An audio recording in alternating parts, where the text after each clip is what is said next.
Red liquid spilled across the tiles like a spreading shadow. But even then, even in the scattered shards, Glamours' reflection lingered, staring, silent, unblinking.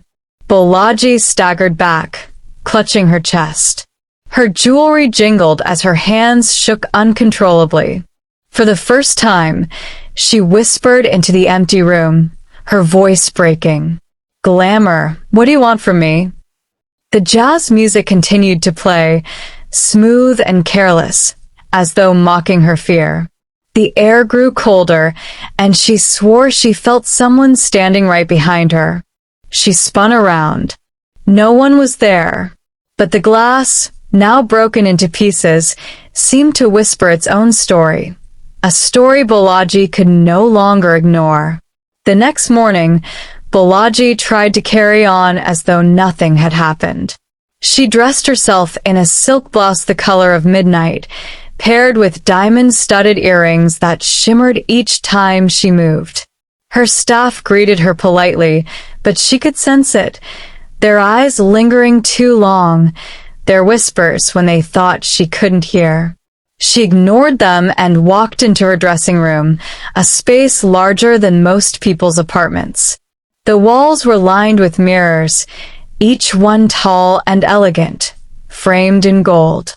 Jewelry boxes sat neatly on polished glass tables, overflowing with glittering treasures. Bolaji sat before the largest mirror, carefully adjusting her earrings. But just as she turned her head, she froze. Her reflection smiled, but she hadn't. Her lips were still, pressed tightly together in concentration, yet the face in the mirror curled into a slow, haunting smile. Bolaji's breath hitched.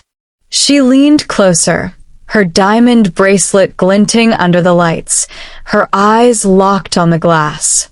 Then came the whisper, soft, faint, almost carried on the air itself. "Mama." Bolaji jolted. Her chair scraped against the marble floor as she stumbled backward. The whisper had come from the mirror. She was sure of it. Her chest rose and fell in quick bursts. She ran to another mirror across the room, but the same thing happened. Her reflection lingered too long, moving a fraction slower than her real body. And then again the whisper, "Mama, why?" Tears welled in her eyes. She tore the diamond earrings from her ears and covered her face with trembling hands. Then, in desperation, she grabbed a silk cloth from the table and threw it over the mirror, her voice shaking as she muttered, "Enough, enough." But it wasn't enough. That night, even with the mirror covered, she heard the whisper again. Not loud, not angry, just sorrowful, stretching through the air like a breath she could not escape. "Mama." Bolaji buried her head into her pillows, clinging to the softness of her silk sheets, but the voice followed her, gentle, persistent, inescapable. Her diamonds, her perfumes, her silk curtains, none of them could silence the truth beginning to haunt her. And deep inside, she knew this was only the beginning. The city had a way of dressing rumors in elegance. They didn't begin with shouts in the street. They began in salons, in softly lit cafes, in the whispers of women with painted lips and perfume that lingered in the air long after they left. Bolaji's name was on their tongues again. In an upscale salon uptown, women sat beneath the hum of hair dryers, sipping cappuccinos while flipping through glossy magazines. Between stories of new boutiques and the latest jewelry designs, someone leaned forward and whispered, "Have you noticed Bolaji? Her fortune grows every week, but her daughter, she's fading like a candle." The room went quiet for a moment. One woman clicked her nails against her wine glass before responding. "Don't say it too loud." "But I heard her wealth came the same time glamour began to change." "That's not coincidence." Another shook her head, her gold bangles jingling. "I don't doubt it. People who rise too fast always have secrets." By the time the afternoon sun dipped low, the whispers had traveled across the city. From nail bars to rooftop lounges, everyone seemed to have an opinion. Some said Glamours' presence still lingered in the mansion. Others claimed they had heard faint singing late at night, songs no one taught, songs too sorrowful to belong to the living. One evening, a group of young men at a cocktail bar leaned in over their drinks. "I swear, my cousin's wife works as a housemaid near Balaji Street," she said. "Sometimes, in the dead of night, they hear crying coming from the top floor of her mansion." The others exchanged uneasy glances. One muttered, "Crying? But Glamour is no longer there." The rumors spread like fire through polished hallways and sparkling dinner tables. Everywhere Balaji went, smiles hid careful stares. Conversation stopped when she entered a room. Women complimented her diamond necklaces with lips that trembled in half-truths. And though Balaji pretended not to notice, her heart knew. Wealth had made her untouchable in one way. But now, whispers had made her unforgettable in another. Balaji decided it was time to silence the whispers. The city could say what it wanted in salons and bars, but she would remind them who ruled the stage of wealth. So she planned a banquet. It was to be the most lavish dinner of the season, held in her sprawling mansion. The chandeliers had been polished until they dripped light like liquid gold. White roses lined the long dining table, and the air was filled with the scent of honeyed candles imported from Paris. Musicians tuned their violins in the corner, ready to play melodies that would hold the night together. When the guests arrived, they were greeted with glasses of vintage wine and the shimmer of Balaji's newest diamond earrings. She glided through the room like royalty, her silk gown brushing the marble floor as if even the ground bowed to her wealth. But beneath her beauty, her smile was tight. She could feel it, the eyes that lingered too long, the forced laughter, the way people whispered behind their napkins. Dinner was served. The clinking of forks and the laughter of men filled the hall. Conversations swirled around business, politics, and art. Balaji raised her glass, preparing to toast herself as the city's untouchable queen. That was when the air shifted. The chandeliers flickered. A cold draft swept through the room, though no doors had opened. Guests exchanged nervous glances, their jeweled fingers tightening around cutlery. Then someone gasped. At the far end of the long table, on the chair reserved for a guest who had not yet arrived, sat a faint outline. A figure, barely there, as though made of mist and memory.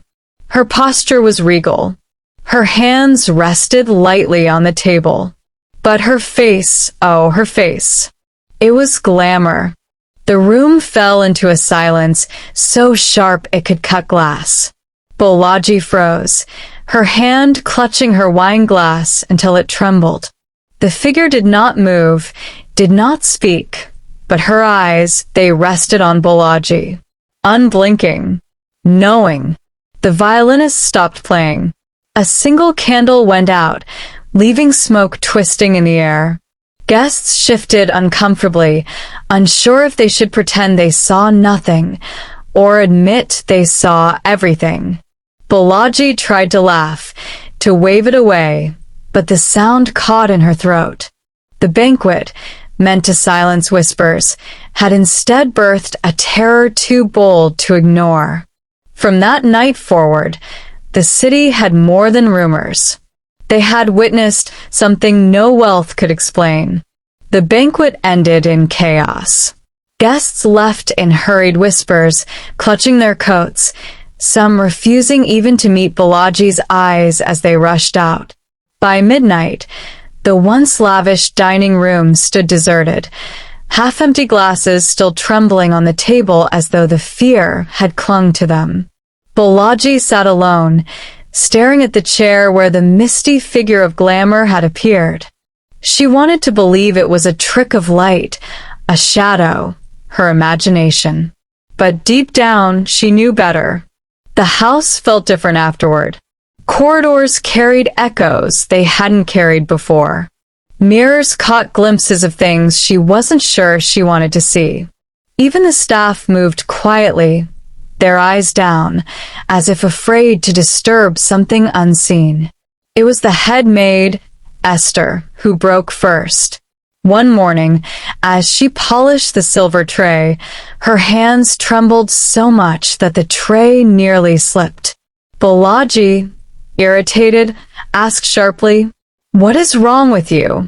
Can't you hold it steady?" Esther froze, her eyes glistening, before blurting out, "Madam, forgive me, but it's not just the guests who saw her that night. We've been seeing her too." Balaji stiffened. "Who?" she asked, though she already knew the answer. "Your daughter, Glamour," Esther whispered. "She walks this house. Sometimes at dawn, sometimes in the dark of night. Always near you, madam. Always looking at you." And Esther's voice broke, but she forced the words out. "Sometimes she cries. Not the cry of a child, but the cry of a woman who knows what was taken from her." Balaji's breath caught in her throat. She rose from her chair, her jewels clinking softly against the silk of her gown. "You're lying," she hissed, but her voice lacked strength. Esther shook her head, tears rolling down her cheeks. "I wish I was. But madam, I have cleaned the hallway and found wet footprints where no one had walked. I have heard her whisper your name in the walls.